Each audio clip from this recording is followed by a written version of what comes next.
So right here, we have a deck of playing cards. Now we can take this deck and give it a very quick shuffle just to ensure that all the cards here are completely mixed up and that there is no order to the deck whatsoever. One card accidentally flipped itself over. But you guys get the idea. But even when magicians shuffle the deck, the spectators still don't trust us, which rightfully so, because, well, we're magicians. We're literally meant to do all sorts of sneaky maneuvers with a deck of playing cards or whatever props that we may be using. So it makes sense for spectators not to trust us. We can even show fairly how mixed up the deck is, but this is not enough for a lot of spectators. We're still not trusted.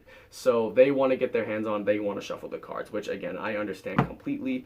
So we'll just break off a couple of piles here depending on how many spectators are viewing, and they can each shuffle their own pile. So I'll be shuffling my pile, but the spectators will simultaneously be shuffling their own pile.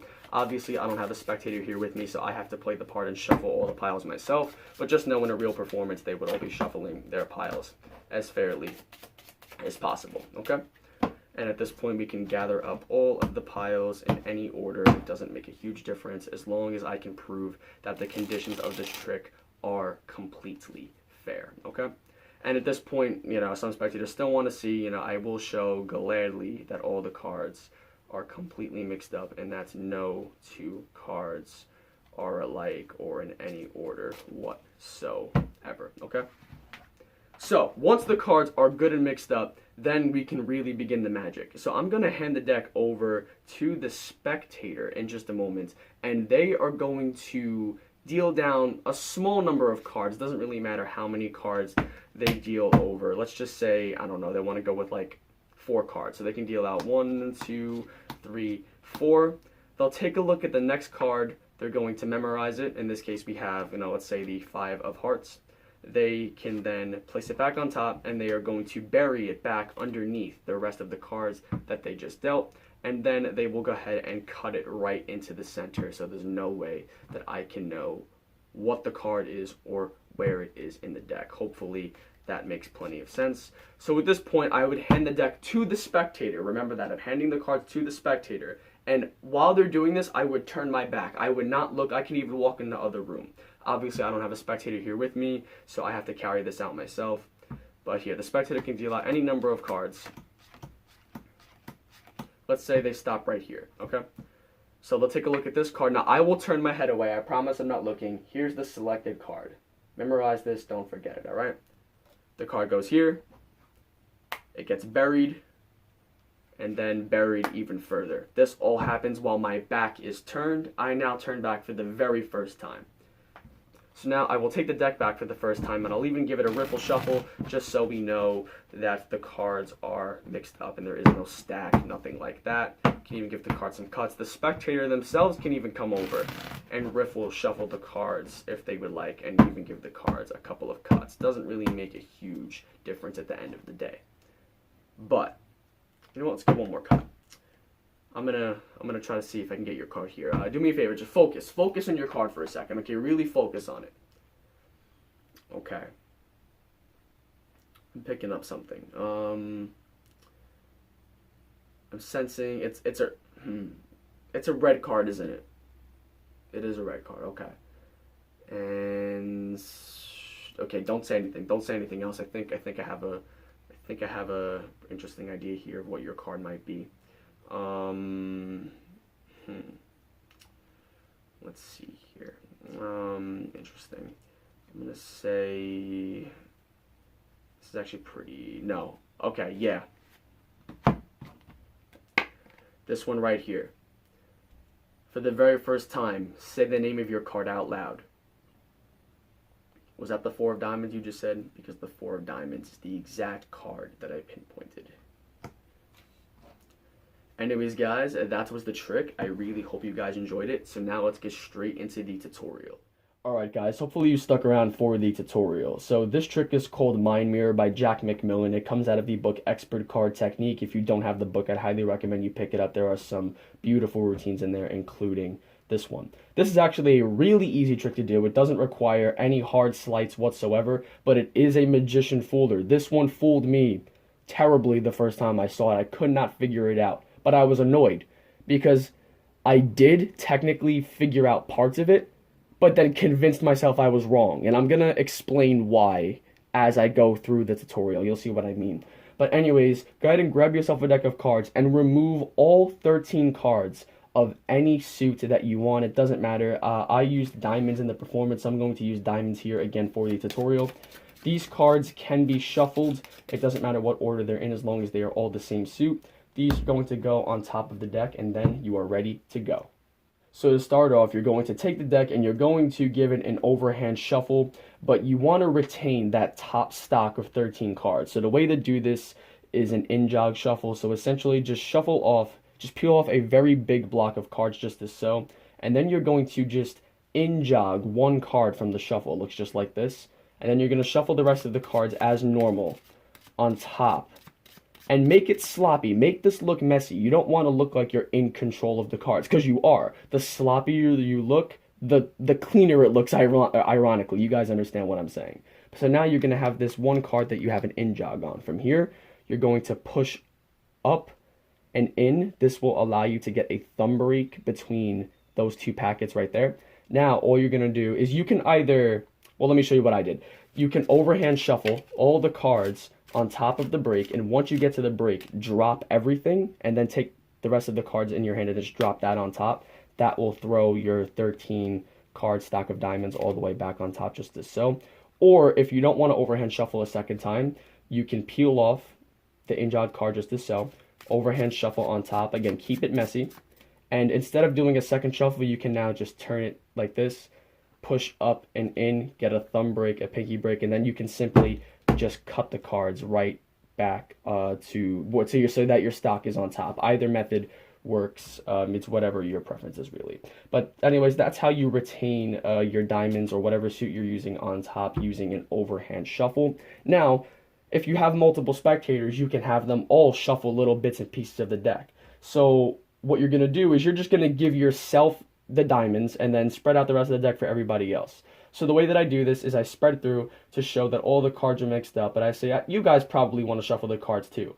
I eyeball the first diamond that I see and I stop spreading there, and what I'll do is I insert my pinky right above the first diamond, so that'll be right here, and I square it up, and then I turn everything over, and I catch a break. That's a very awkward way to get a break for most people. This is just something that I taught myself, so I can make an in-depth video on how to get into that position if you want to. I don't think it's necessary. I think it's pretty straightforward.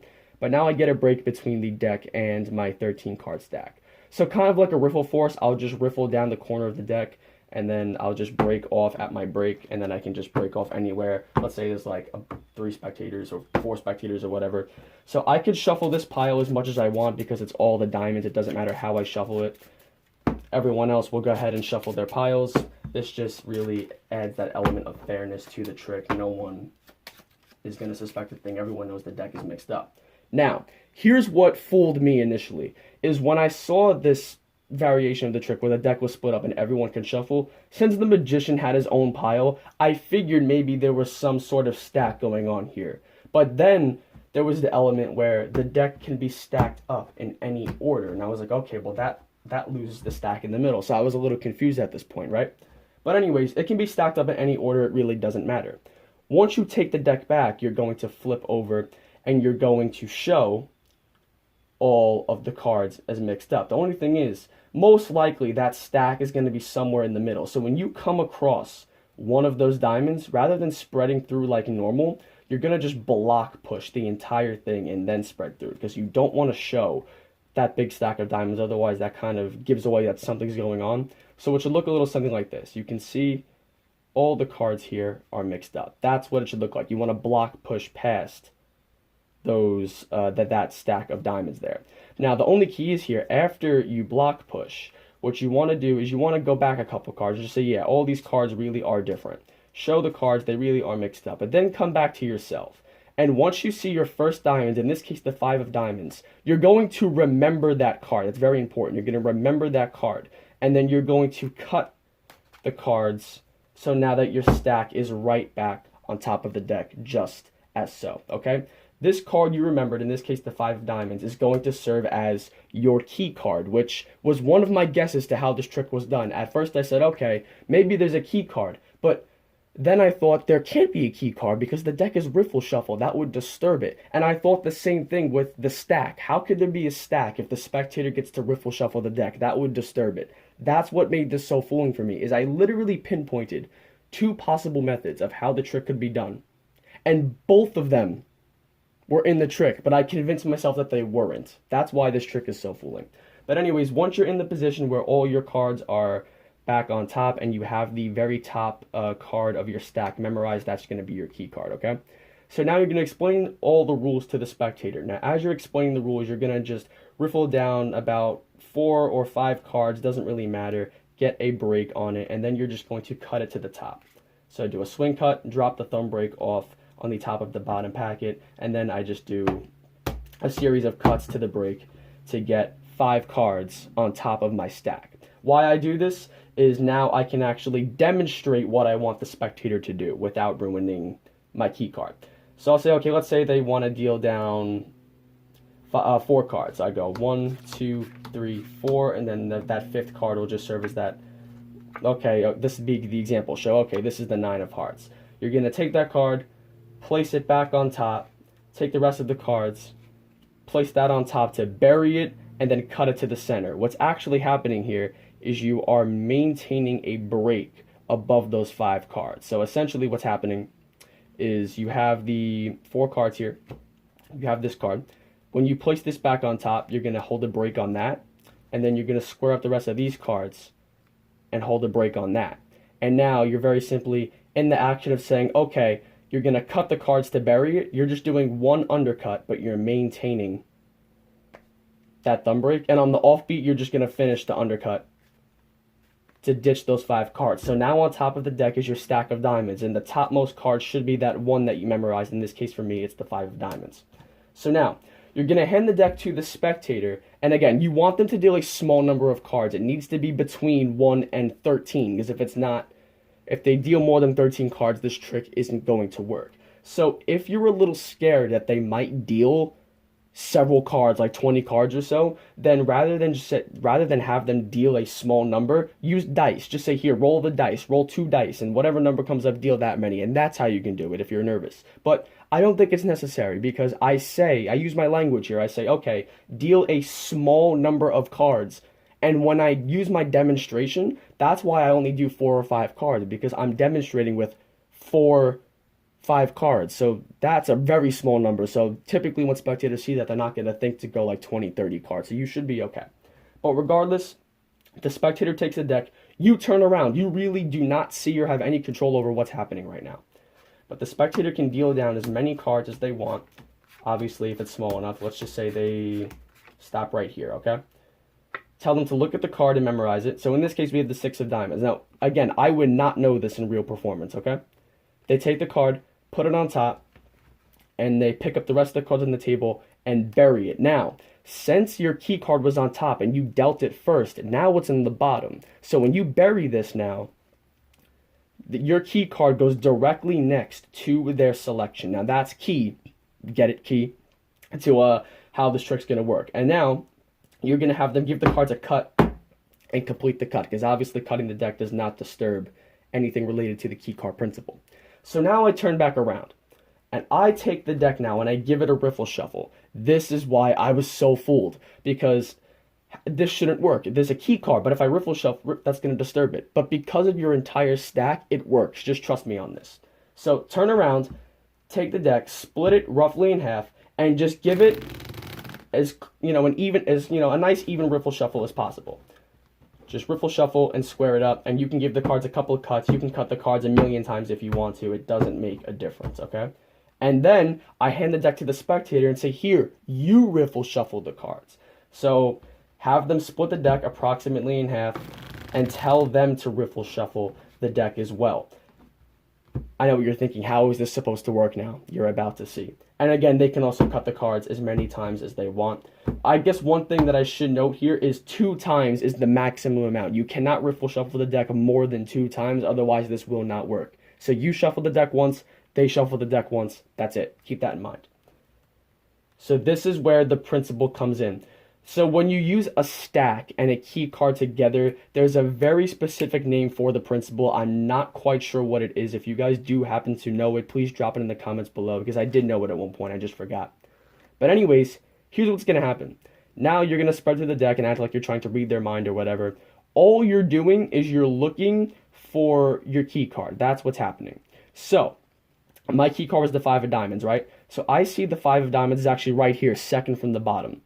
Wherever your key card is, your card will, or their selection will not be directly next to it, but their selection is going to be the very next diamond after your key card. Or since I'm using diamonds, it's going to be the very next diamond. If you were using, let's say, the spades, and your key card was the 5 of spades, then their selection would be the very next spade after it. Because think about it. When you have a stack and you have one key card, all that's happening is you're shuffling cards in between them. You're not actually disturbing the two positions themselves. It's hard to explain, but just go ahead and try it for yourself.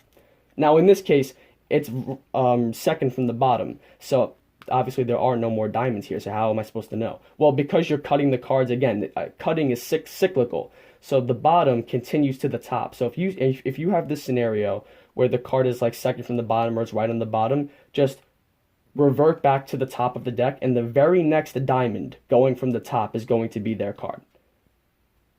And look at that, the very next diamond is the 6 of diamonds, which was their selection. All you got to do is pull it out and show that was the card. But here, just so this makes a little more sense, let me cut it so that it's actually somewhere in the middle. It would be the same thing now. I'd be spreading through. I'm looking for my key card. I see the 5 of diamonds right here. I would just spread all the way through, and now I would look for the very next diamond after the 5 of diamonds, and obviously here it's still the 6 of diamonds. You pull it out, and now you're left with a miracle. And the best part is all the cards can be shown because the stack is now shuffled into the deck, so no one will notice anything. And yeah, that is how the trick works. I went through everything as quickly as I possibly could. Hopefully it wasn't too confusing, but if you guys do have any questions, then feel free to drop them in the comment section below. I will answer everything in as much detail as I possibly can. But yeah, that's pretty much it for this video. Hope you guys enjoyed it, and I will see you guys for the next one. Like, comment, share, subscribe. Cardtrix 8 signing off. Peace out.